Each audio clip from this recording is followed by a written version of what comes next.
sehat walafiat, diberi kemudahan dan kelancaran untuk setiap usahanya. Dan tidak lupa saya mengucapkan selamat ibadah puasa bagi teman-teman muslim yang menjalankannya. Kali ini saya akan berbagi istilahnya pengetahuan lah, sedikit-sedikit. Saya di sini tidak menggurui, tapi saya hanya sharing ilmu ataupun berbagi pengalaman.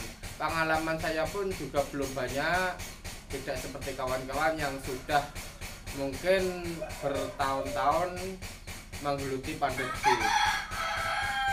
Ini saya berbagi pengalaman bagi teman-teman yang istilahnya baru mengenal pandemi ataupun orang yang belum tahu bagaimana sih pandemi itu. Oke, kita simak video saya ini sampai habis. Jika bermanfaat ataupun tidak ada manfaatnya bagi kalian semua, tidak apa-apa, saya cukup berbagi pengetahuan saja. Untuk kalian bagi yang masih belajar pandai besi, tahukah kalian kawan-kawan bagaimana sih faktor-faktor yang mempengaruhi performa pisau kalian itu? Ataupun yang belum mengenal pandai besi mau belajar, gimana sih untuk membuat pisau itu dengan kualitas yang bisa dibilang baik untuk pelanggan? Oke, tidak lama-lama saya akan bahas di sini. Yang pertama adalah ada dua faktor yang mempengaruhi kualitas pisau.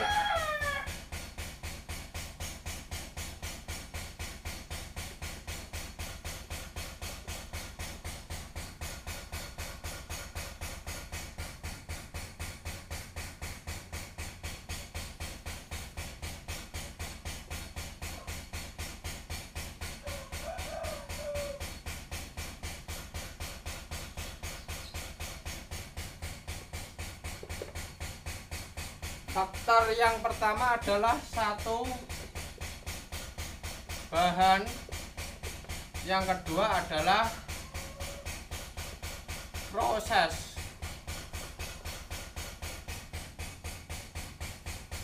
Oke kawan, di sini ada dua faktor yang mempengaruhi pisau kalian, performa kalian. Pasti ada dua ini. Yang pertama adalah bahan. Bahan untuk membuat pisau yang sudah kita kenal pasti adalah logam yang mengandung karbon.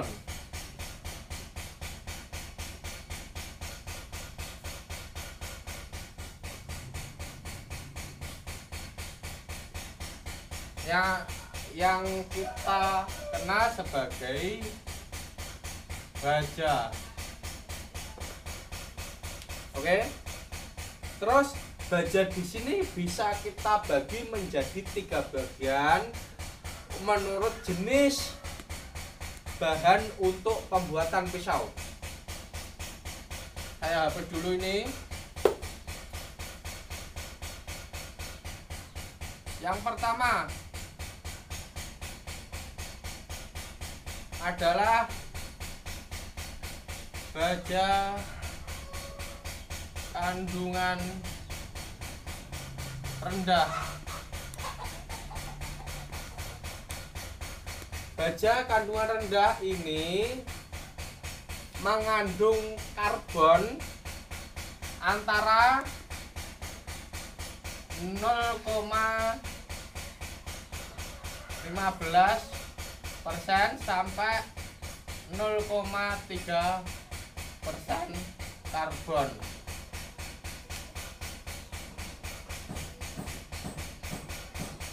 Baja kandungan rendah itu mengandung karbon 0,15 sampai 0,3%. karbon. Jadi suatu logam itu bisa dikatakan dia lunak atau tidak bisa disepuh. Oh, lupa. Ciri-ciri yang mudah kita kenali pada baja yang pertama ini adalah tidak bisa disepuh. Dia tidak bisa disepuh.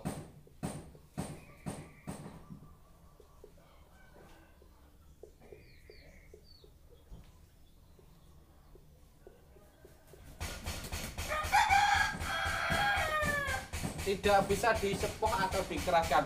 Kita cukup mudah mengenali baja-baja seperti ini. Logam-logam seperti ini tidak bisa disepuh atau dikeraskan. Dia tidak ada efeknya dalam perlakuan panas atau heat treatment. Bagaimana kok tidak bisa disepuh? Karena logamnya ini tidak bisa mengeraskan suatu logam tersebut terlalu lemah. Karbonnya itu terlalu lemah, teman-teman. Maksud saya itu yang mudah dikenali dengan ciri-ciri tidak bisa disepuh atau dikeraskan. Jadi apakah baja kandungan rendah ini bisa dibuat pisau? Jawabannya adalah tidak bisa. Karena tidak bisa, karena dia performa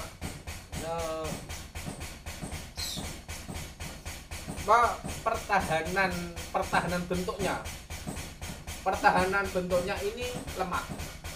Jadi contoh kita membuat bevel pisau seperti ini, dia terkena bentur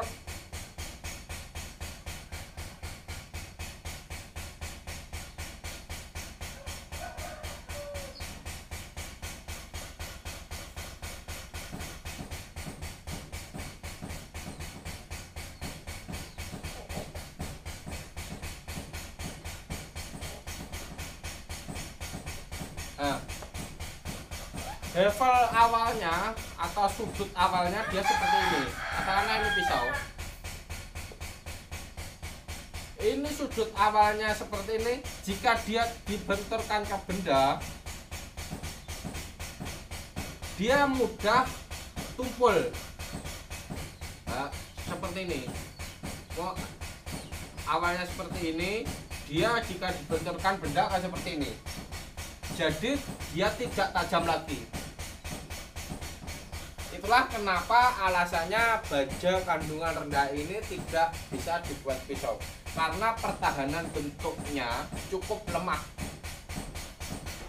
Oke, saya tidak akan membahas baja kandungan rendah ini secara detail. Mungkin kawan-kawan cukup mengetahui saja kalau baja kandungan rendah ini bisa kita lihat dengan ciri-ciri tidak bisa dikeraskan atau disepuh.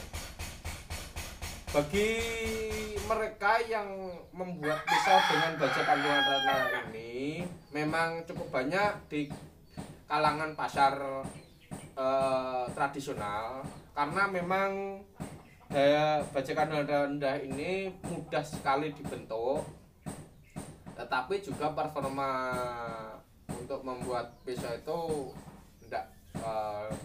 memang tidak bisa lah. Tapi masih ada di pasar-pasar lokal. Oke, yang kedua, tidak salah lama-lama, kita langsung bahas baja kandungan sedang. Baja kandungan sedang. Baja kandungan sedang ini mempunyai kadar karbon 0,3% sampai 0,8%.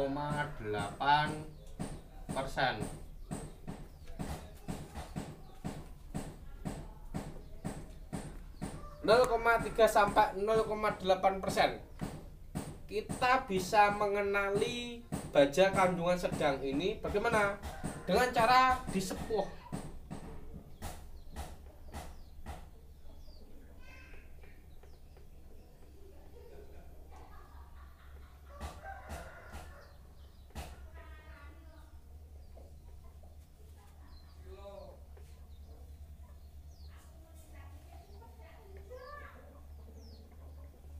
Oke. Cirinya adalah bisa disepuh atau dikeraskan dan dilunakkan. Ini adalah baja yang sebagian besar orang menggunakannya untuk bahan pisau. Karena apa? Baja kandungan sedang ini saya hapus dulu kawan-kawan. Yang ini bisa dipahami kan, yang pertama tadi saya hapus dulu. Papan tulisnya seadanya. Maaf. Oke. Bisa diseput, dikeraskan dan dilunakkan. Jadi untuk mata bilahnya seperti ini.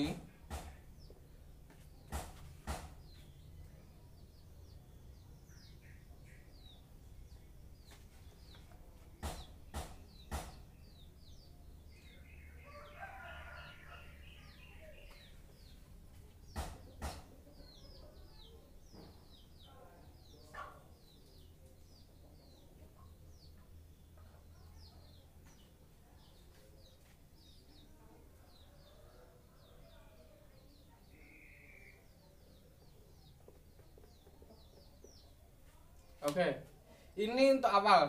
Ini gambar apa sih ini yang tadi? Maaf saya belum menjelaskan. Ini umpama pisau. Jadi pisau seperti ini. Ibarat kita potong seperti ini. Pasti umpama kita potong seperti ini. Ini penampang sampingnya seperti ini kawan-kawan. Jadi ini sudut ke bevelnya, ketajamannya. Jadi umpama ibarat kita potong seperti ini, dia hasilnya akan seperti ini kan. Digambar saja. Nah, baja kandungan sedang ini dia lebih baik daripada baja kandungan rendah untuk pertahanan bentuknya. Terus kok dilunakkan? Oke, kita bahas juga kok dilunakkan. Yang pertama ini adalah bentuk awalnya. Ini yang pertama ini adalah bentuk awal. Bentuk awalnya pisau ini seperti ini. Gambaran saya jelek kawan-kawan, ya dimaklumi saja. Ya ini kawan-kawan bayangkan gambarnya itu samalah ya jadi yang pertama. Ini yang kedua ini dikeraskan.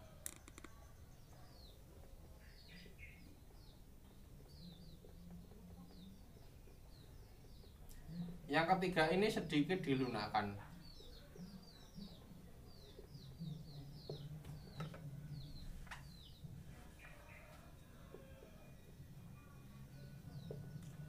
Jika sudut ini dibenturkan ke benda keras, kalau terlalu keras dia akan rompal.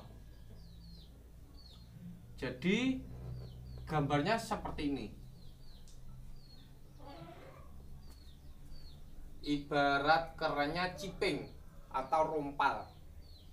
Terus dilunakkan. Kenapa kok dilunakkan? Dia kita atau yang membuat pisau ini dia memperoleh bentuk ulet.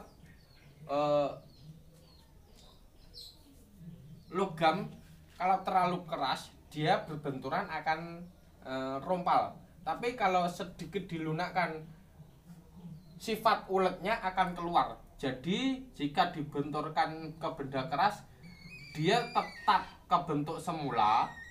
Mungkin bentuknya akan berubah tapi sangat sedikit. Tapi dia tidak rompal. Oke. Inilah perbedaan nanti di pembahasan video saya selanjutnya. Insya Allah saya akan buatkan kenapa kok pisau itu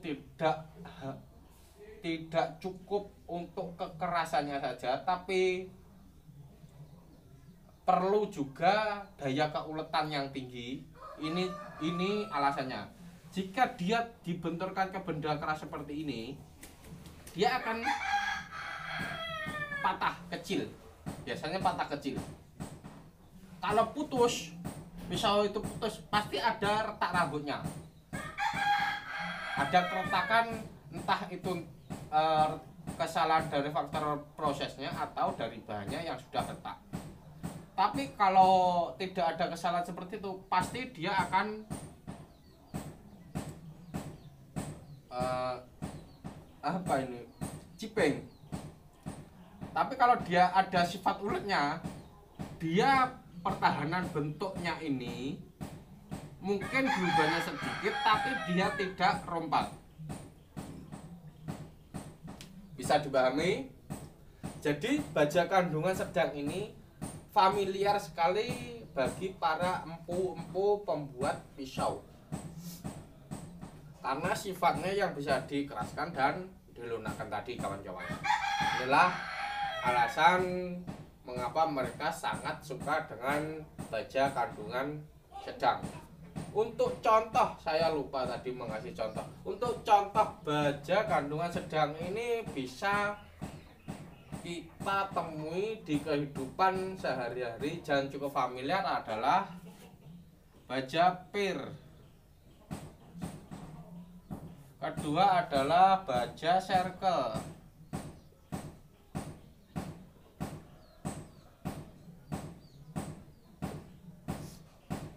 Baja X pemotong kayu.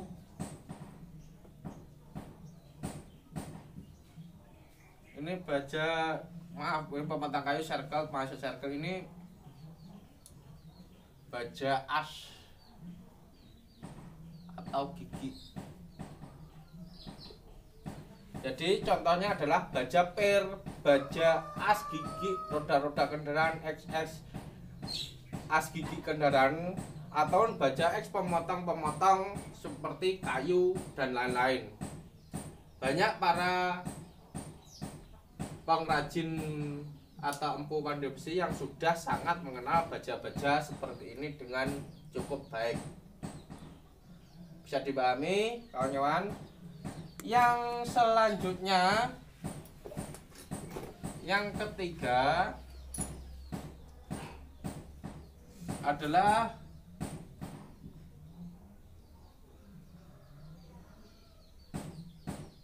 baja kandungan tinggi, mempunyai kadar karbon 0,8% sampai 2% karbon. Baja kandungan tinggi. Baja kandungan tinggi itu bagaimana sih ciri-cirinya, kita bisa orang awam mengenali? Nggak usah detail-detail saya berbicaranya, saya hanya bagi orang awam atau orang yang masih mau belajar pandai besi bisa mengenal, oh ini baja kandungan rendah, ini baja kandungan sedang, ini baja kandungan tinggi. Lek wong Jawa ngarani iki wajane kendo, iki wajane sedang, iki wajane dhuwur utawa iki waja apik. Oke. Cirinya adalah bisa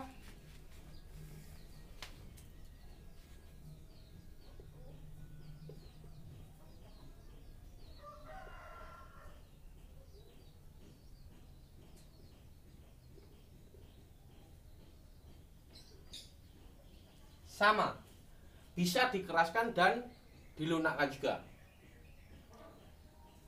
Tapi ada tapinya, kawan-kawan. Baja kandungan tinggi itu biasanya yang sulit adalah pengerasannya. Pengerasannya atau sepuhnya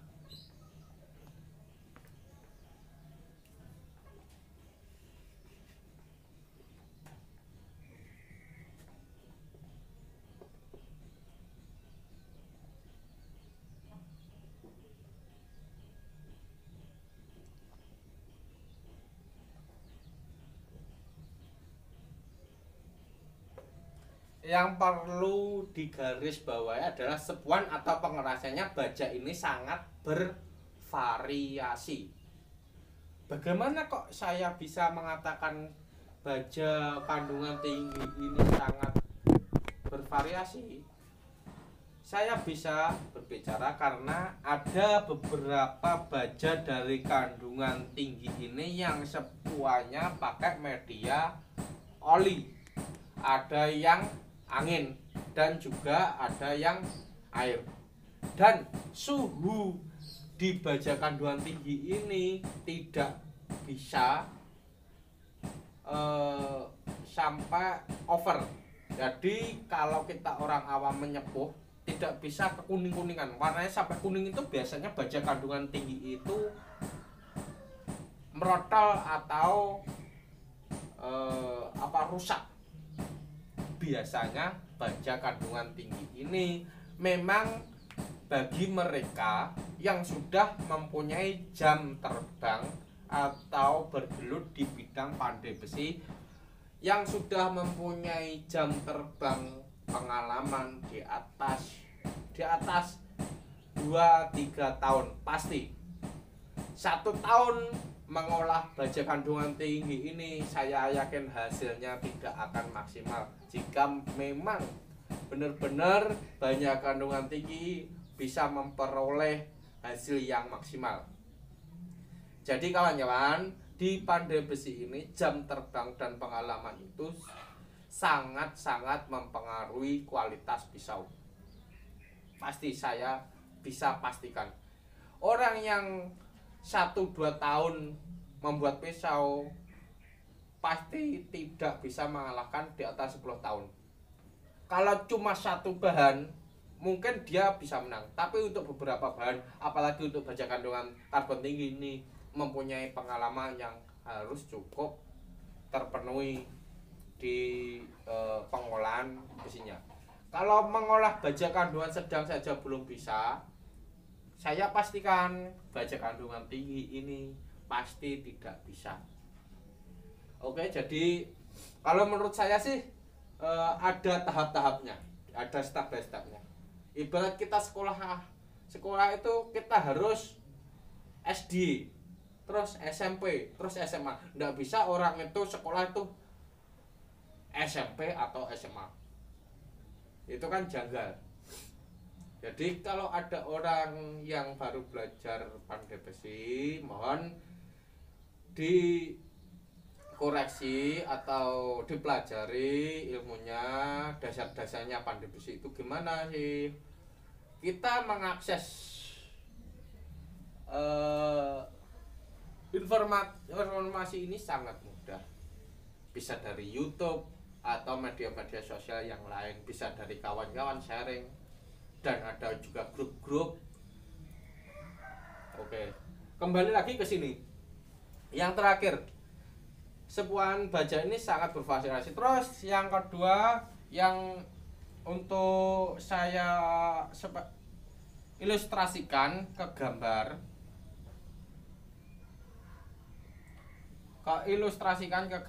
seperti ini jadinya kawan-kawan.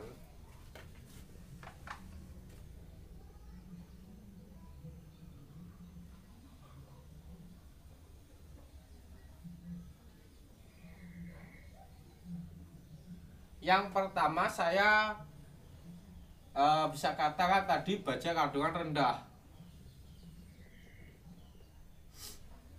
Ini sedang, ini tinggi.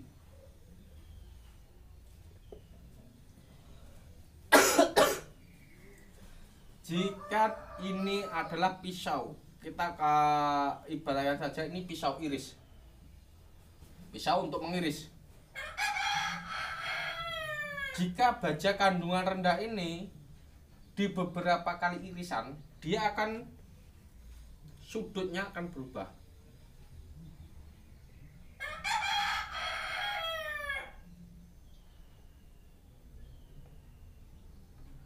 Nih, bisa dilihat ini sedikit cembung atau oval karena pemakaiannya yang dibenturkan ke benda lain. Terus yang sedang perubahannya sangat kecil. Terus baja kandungan tinggi, baja kandungan karbon yang tinggi ini tidak berubah sudutnya. Jadi karbon itu mempengaruhi bentuk suatu logam ini. Jika bentuknya flat dan ini ketajaman pisau, perubahannya seperti ini. Bisa diilustrasikan seperti inilah. Kenapa kok baja kandungan karbon tinggi itu mahal jika sudah menjadi pisau? Karena alasan yang pertama adalah sulit mengolahnya. Resiko rawan patahnya itu sangat besar daripada baja kandungan sedang. Terus keuntungannya, baja kandungan keras ini dia tidak mudah berubah bentuk. Apalagi yang paling vital adalah di ketajamannya. Dia juga tahan aus. Maksudnya tahan aus terhadap gesekan, dia juga tidak berubah. Terkena suhu sedikit panas, dia tidak berubah. Kalau baja kandungan, ibarat kita mengiris benda yang masih panas. Contohnya ada di pedagang soto babat, soto rawon itu. Dia mengiris dagingnya keadaan panas. Jika baja kandungan rendah terhadap panas itu, dia akan cepat sekali malah sudutnya ini berubah. Baja kandungan sedang tidak terlalu, baja kandungan tinggi tidak berubah. Yang sangat vital adalah perlakuan panasnya memang di baja kandungan tinggi ini. Bisa dipahami kawan-kawan. Kalau belum paham terhadap penjelasan saya yang saya sampaikan, kalian bisa tanyakan di kolom komentar di bawah video ini kawan-kawan. Nanti bisa sharing ataupun WhatsApp di nomor jalur pribadi saya 082 132 458 128. Nanti saya sisipkan di bawah deskripsi video ini. Pembahasan yang selanjutnya adalah tadi yang pertama adalah bahan cukup kita mengetahui dasar-dasarnya saja. Saya tidak mau berkomentar atau menjelaskan bahan ini cukup detail karena bukan bidang saya pun ahli besi, ahli metalurgi bukan. Saya hanya menjelaskan kulit-kulitnya, bagaimana sih bahan pisau ini yang baik. Oke. Yang kedua adalah proses.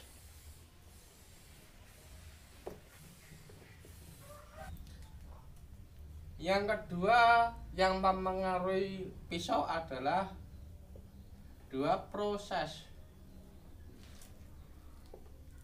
Untuk proses ini menurut pembuatan pisau ada 3. Yang pertama adalah pembentukan.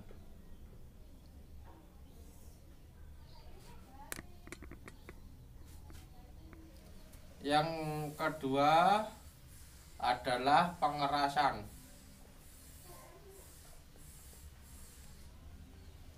Yang ketiga akhir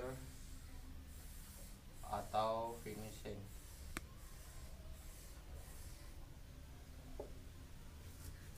Pertama adalah pembentukan. Pembentukan di sini meliputi 1. Pemotongan,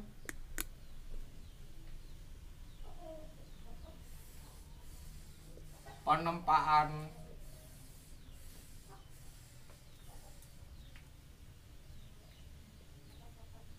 gerinda,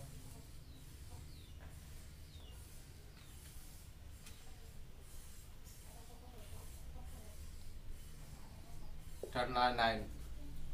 Oke, pembentukan di sini meliputi 1. Pemotongan. dua penempaan gerinda dan lain-lain. Maksudnya lain-lain itu ada beberapa pengrajin atau empu pandai besi yang menggunakan metode-metode lain seperti pun ataupun pemotongan hidrolis, atau juga ada yang alat-alat canggih lainnya. Tapi untuk tahap pemula pembelajaran saya akan bahas seadanya saja. Jadi pemotongan di sini saya biasa memakai gerinda tangan ataupun betel. Kalau di sini orang menyebutnya padi. Jadi dia dibakar panas langsung dipotong. Penempaan tempa ini yang sangat vital terhadap pandai besi, gerinda dan lain-lain. Gerinda ataupun kikir dan lain. Untuk penempaan ini akan saya buatkan video khusus.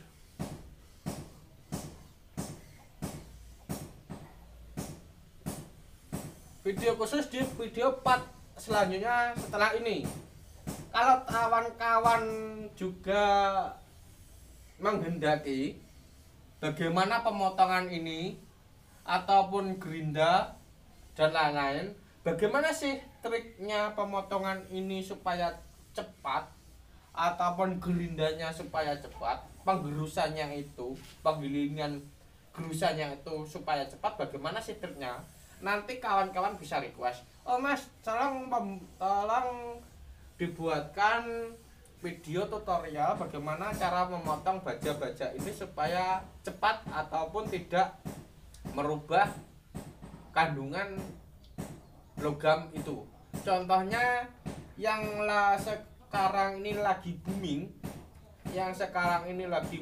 di dunia sosial Facebook itu adalah baja-baja circle.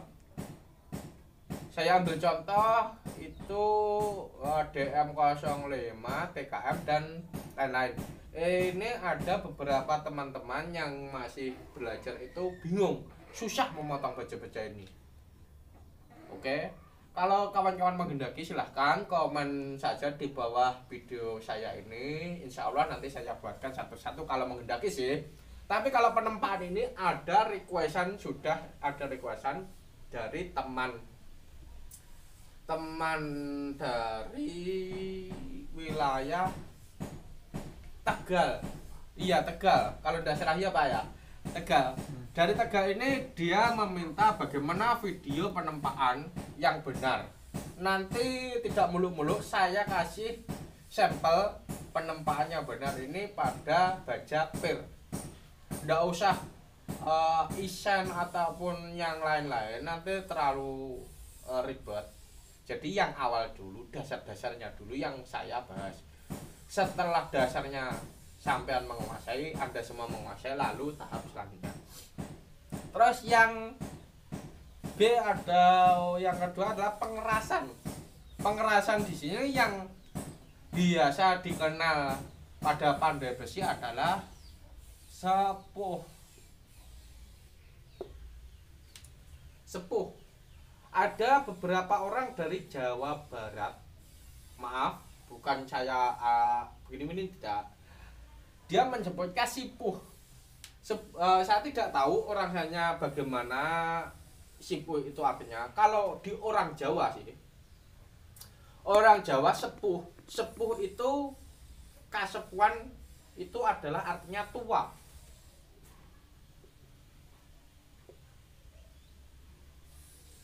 Sepuh itu berarti tua. Kalau orang Jawa sini sepuh itu tua. Jadi orang yang disepuhkan, orang yang dituakan. Logam yang disepuh. Jadi logam yang dituakan. Maksudnya logam yang dituakan di sini adalah dia mengikat kandungan karbon. Jadi umpama saya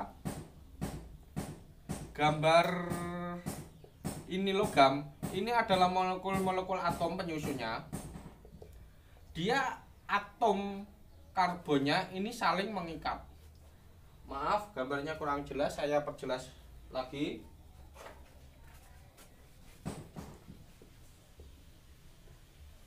Ini mungkin gambarannya saja, saya bukan ahlinya, jadi ilustrasi ini mohon dimaafkan jika salah kawan-kawan. Ini jadi molekul-molekul ini umpama karbon, ini Fe, besi dan lain-lain, ini kan bercampur jadi satu di suatu logam ini, disepuh atau dituakan. Ini karbonnya ini mengikat, saling mengikat satu sama lain, karbonnya ini mengikat, jadi bentuknya ini akan keras. Maksud dituakannya ini seperti itu. Terus bagaimana sih penyepuan itu? Penyepuan itu pasti ada perlakuan panas atau heat treatment. Jadi diperlukan perlakuan panas.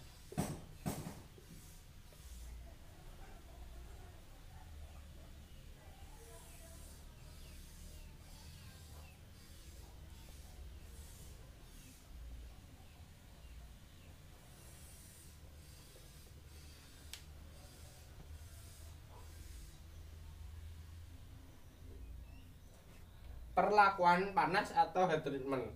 Berapa sih suhu logam untuk penyepuan? Logam untuk penyepuan ini setiap logam berbeda-beda suhunya.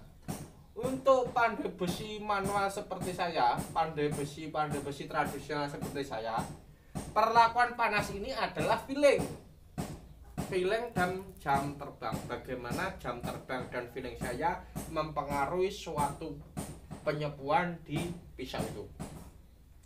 Setiap logam, contoh ada per, ada darcenso, ada bearing yang sering kita olah. Setiap logam ini pasti berbeda. Saya ambil contoh, per ini di perlakuan panasnya merah, tidak boleh kekuning-kuningan. Ada kikir ini tidak sampai merah, sudah harus diangkat. Kalau dipanaskan kelamaan nanti dia akan rusak atau pecah, seperti itu. Jadi perlakuan panas ini setiap logam berbeda. Kita tidak bisa mengacu pada suatu logam tertentu untuk penyepuan. Contohnya saya sudah menyepuh baja bearing dengan warna sekian. Mungkin kalau tradisional cukup menghafalkannya dengan warna. Makanya saya sarankan bagi pandai besi pemula, penyepuan itu dilakukan pada ruangan yang gelap. Kalau tidak ada ruangan yang gelap, malam hari. Kenapa? Karena kontras cahaya pada warna bilah itu kelihatan jelas. Kalau penyepuannya siang, nanti cahaya matahari itu bisa panas, bisa sedikit redup. Jadi cahaya yang masuk itu kontrasnya tidak sama. Terus media penyepuan atau pengerasan ini apa? Yang pertama bisa air.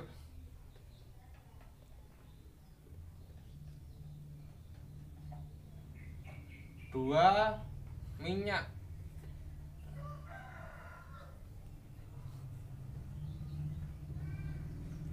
Tiga, angin. Pengerasan bisa dilakukan dengan tiga cara, yaitu habis dibakar dicelupkan ke air. Ada juga nomor dua, habis dibakar dicelupkan ke minyak. Entah itu minyak goreng, oli bekas, atau minyak yang lain, minyak rambut atau bercanda, minyak. Yang penting ini minyak. Yang ketiga adalah angin, kawan-kawan. Angin ini biasanya yang biasa menyempuh dengan media angin ini adalah baja-baja kandungan karbon tinggi yang sudah kita bahas tadi. Terus air yang sering dipakai bagi pandai besi sekarang ini adalah air dan minyak. Air di sini bisa air murni,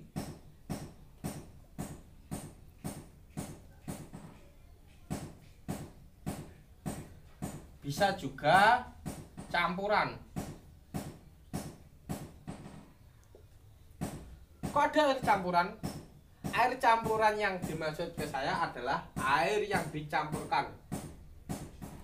Saya pernah membuat video yang viral adalah penyembuhan di tanah liat. Di tanah liat itu adalah kan air campuran, air yang dicampur dengan tanah. Kenapa kok airnya dicampur dengan tanah? Dia pendinginannya lebih lambat dari air murni. Ini nanti media penyembuhan ini yang tahu adalah empunya. Sebagai pengguna pisau, kalau mau pesan pisau, saya sarankan ya percaya saja sama si empunya. Entah itu bagaimana si empu itu memproses suatu pisau itu, terserah dia. Yang jelas hasil akhirnya nanti Anda nilai sendiri. Ini untuk bagi Anda yang memesan pisau ke pengrajin empu. Jadi maaf saya sedikit sensitif bagi ada beberapa orang yang, Mas, seperti ini saya mintanya disepuh seperti ini dengan suhu sekian. Maaf, saya bukan kok ndak suka diingatkan seperti itu, enggak. Tapi suatu logam itu pengetahuan saya dan jam terbang saya mengerjakan logam ini ya seperti inilah saya. Kalau Anda tidak cocok dengan cara pembuatan saya, tidak cocok dengan model saya, silakan ke pandai besi yang lain. Mungkin istilah bahasa kasarnya lah, bahasa kasarnya ya seperti inilah pekerjaan saya diterima, silahkan. Tidak apa-apa, silahkan cari yang lain seperti itu. Jadi percaya sajalah sama si empunya. Kalau sudah membeli suatu produk dari si empu itu bisa dikatakan sudah Anda semua tes itu di atas jangka 1 tahun. Anda bisa menilai suatu pisau itu tidak hanya 1, 2, 3 hari ataupun 1 bulan, tapi sudah ada setahun. Pemakaian setiap hari dalam berbulan-bulan bahkan 1 tahun. Wah, performa pisau ini memang sungguh luar biasa. Ini si empu A yang mengerjakannya. Terus ada yang memesan pisau bentuk awalnya cukup bagus. Bentuk awalnya cukup bagus dari si empunya ini katanya seperti ini. Ternyata dicoba dibuat kerja tidak enak. 1, 2, 3 bulan baru terasa. Oke, ini juga kalau ada pertanyaan yang dari bagian sepuh atau penuaan ini bisa kalian tanyakan di kolom komentar bawah video ini. Pengerasan atau sepuhan ini adalah nyawa suatu pisau. Untuk kawan-kawan yang masih belajar pandai besi, hati-hati, sangat hati-hati terhadap pengerasan dan penuaan pisau, karena ini sangat berpengaruh pada nyawa pisau Anda. Oke. Untuk pembahasan B kita akhiri, lalu pembahasan C adalah akhir. Maaf kurang jelas, akhir atau finishing. Akhir atau finishing ini bisa gagang.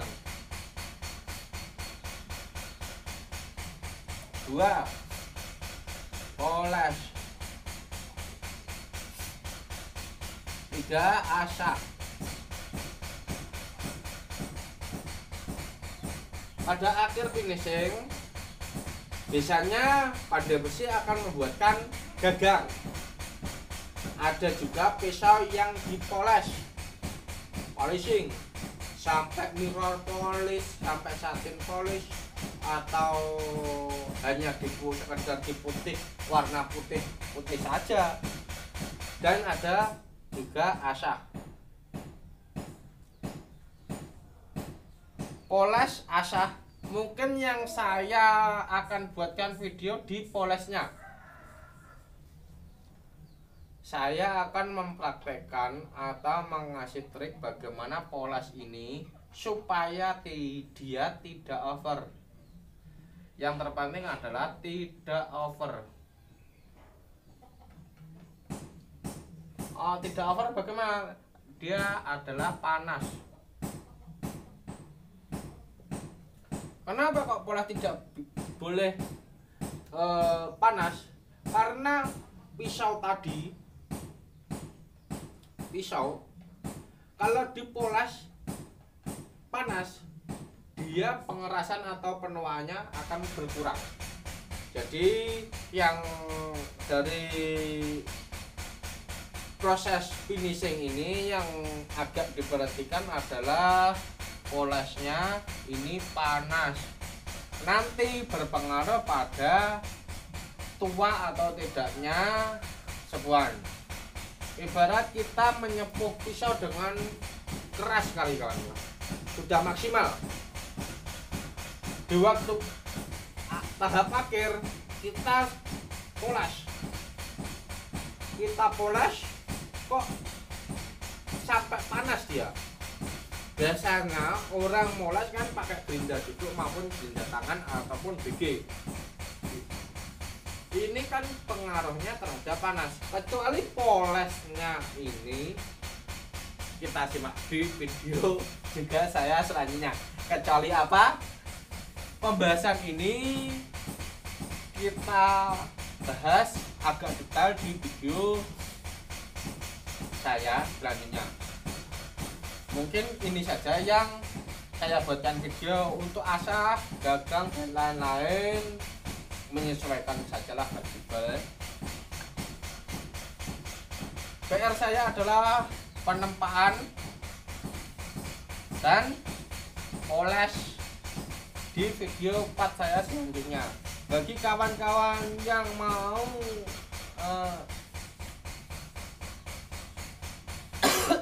masih belajar membuat pisau, silahkan.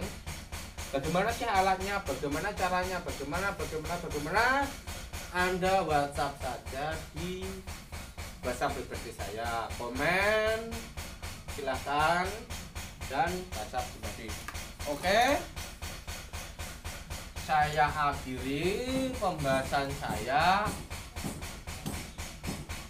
kali ini. Bagi kawan-kawan, kalau ada manfaat video saya ini, silahkan share ke teman-teman ataupun media-media sosial yang lain.